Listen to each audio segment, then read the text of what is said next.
मुझे अब ये समझाएं कि दुनिया भर में ना जो हेल्थ का निज़ाम है वो इस तरह चलता है कि अगर आपकी इनकम अच्छी नहीं है तो सरकार आपको सब्सिडाइज करेगी एक शख्स को, यहाँ मौजूद 20, 25, 50 लोगों को नहीं करेगी। अगर ये अच्छा कमाते हैं तो ये जाकर अपना प्राइवेट इलाज करवाएं, ये अफोर्ड करते हैं। अगर आप नहीं करते तो आपको वो हेल्थ कार्ड की सूरत में या किसी सूरत में सब्सिडाइज कर देगी। अगर इसको आउटसोर्स करके ये तरीक़ेकार लाया जाए तो इसमें क्या बुराई क्या है? जी बिस्मिल्लाहिर्रहमानिर्रहीम जी, मैं Naeem Rasool active allied health professional organisation को रिप्रेजेंट कर रहा हूँ। मेरा तल्लक टोबा टेक्सिंग से है। अल्हम्दुलिल्लाह मेरे टोबा टेक्सिंग के सिर्फ मैं इतना फिगर आपको बता देता हूँ, BHO RIC के तकरीबन 1200 मुलाजमीन है। इस वक्त 1200 मुलाजमीन इधर धरने में मौजूद हैं। रही बात आपकी तो जो वहाँ बंद करके ताला लगा रहे हैं। अल्हम्दुलिल्लाह टोबा टेक्सिंग में पूरी स्ट्राइक चल रही है और तकरीबन ये 10 तारीख से चलती है और स्टिल अभी तक हमने OPDs बंद की हुई है। सिर्फ हमारी सर्विसेज जो चल रही हैं वो सिर्फ एमरजेंसी की हद तक चल रही हैं। अगर इन लोगों ने, इस हुकूमत ने हमारी बात ना सुनी तो इंशाल्लाह हम अपना आगे वाला प्लान भी देंगे और एमरजेंसी की सर्विसेज बंद करेंगे। आपका गुड नेम क्या है? मेरा नाम है नईम रसूल जी, मैं साहब सदर पंजाब भी रह चुका हूं। नईम भाई मेरी बात सुने, सरकार को आप अपने मुतालबात मनाने के लिए उन्हें धमकी भी दें, बंद करने की इमरजेंसी है, जिस तरह भी करें। वो जो टोबा टेक्सिंग के अंदर जो OPD में मरीज़ जा रहा है, किसी और डिपार्टमेंट में जा रहा है, उसे वहाँ पे फैसिलिटेट करने के लिए कोई आदमी नहीं है, उसका क्या कसूर है?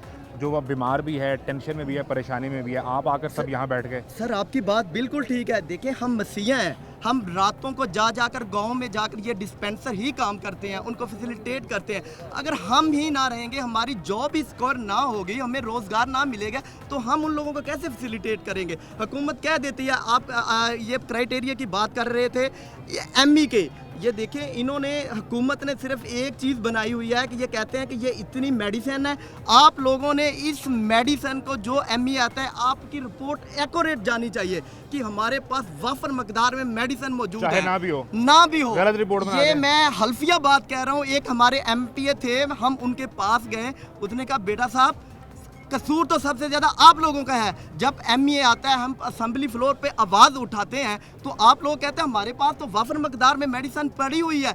लेकिन उसकी हकीकत ये है कि हुकूमत है, इन्होंने हमारे सर पे जो हमारे अफसराने वाला बिठाए हुए हैं, उनको कहते हैं कि बस ये क्राइटेरिया है, इस मकदार तक मेडिसिन ओके है, उससे आगे अगर है कोई पेशेंट के लिए मेडिसिन बचती है दे दें, नहीं बचती तो उनको बता दें, कोई नहीं है। लेकिन जब ऊपर से कोई भी बंदा आए उनको बता दें, कोई चीज़ आप लिखकर ऊपर भेजेंगे, उसमें अगर 10 इंजेक्शन पड़े हैं तो आप लिखेंगे 100 पड़ा हुआ है। जी नहीं 10 ही इंजेक्शन पड़े हुए हमारे पास हैं। लेकिन आप सिर्फ हुकूमत ऊपर बताएगी अपनी एड लेने के लिए, NGO से पैसे लेने के लिए, जी हमारे पास वाफर मकदार में मेडिसिन पड़ी हुई है। जब वो ये कह देंगे वाफर पड़ी है तो पैसे थोड़ी मिलेंगे सर, वो मिलेंगे ना, वो कह देंगे फिर तो। सर जब ऊपर तक रिपोर्ट जाएगी, ये सारी अवाम उनके साथ, हमारे ये अदारे उनके साथ मिले हुए हैं, ये जी हमारे पास बहुत सारे वाफर मकदार में, हकीकत में मेडिसिन कुछ नहीं है, ना कोई पैसा है ना कोई मेडिसिन है, सिर्फ हमें उधर बिठाया हुआ है। ये जो प्राइवेटाइजेशन है, हुकूमत का काम जो होता है ना, ईद के बाद मैं एक मिसाल आपको देता हूँ जी। ईद के बाद सरकारी दफातर में लोग नहीं आए क्योंकि जुमेरात और जुम्मे की उन्होंने छुट्टी की साथ, और फिर वो मंडे को जाके सरकारी दफातर में रूटीन पे काम शुरू हुआ। प्राइवेट का जो मुलाजिम था वो जुमेरात को दफ्तर में था। ये फ़र्क है प्राइवेट मैनेजमेंट और सरकारी मैनेजमेंट के अंदर। नहीं सर, तो प्राइवेट में तो मैनेजमेंट बेहतर हो जाएगी। नहीं, बिल्कुल नहीं बेहतर होगी। कैसे बेहतर होगी? देखिए अगर आप अच्छा काम कर रहे हैं नईम साहब तो आप काम करेंगे, ये अच्छा नहीं कर रहे तो ये घर जाएंगे। सर नहीं, ये देखें ना, हम अच्छा काम कर रहे हैं, हमें मेडिसिन दें। हम सुबह 8 से लेकर 2 बजे तक हमारी जो शिफ्टें होती हैं हम काम करते हैं, हमें मेडिसिन दें, हम काम करके दिखाते हैं, पेशेंट को देखते हैं, दूर दराज इलाकों में जाकर हम उनको फर्स्ट एड देते हैं। हमारे अलावा कौन करता है? कोई भी नहीं करता। लेकिन ये तो कहते हैं कि इनको प्राइवेट कर दें।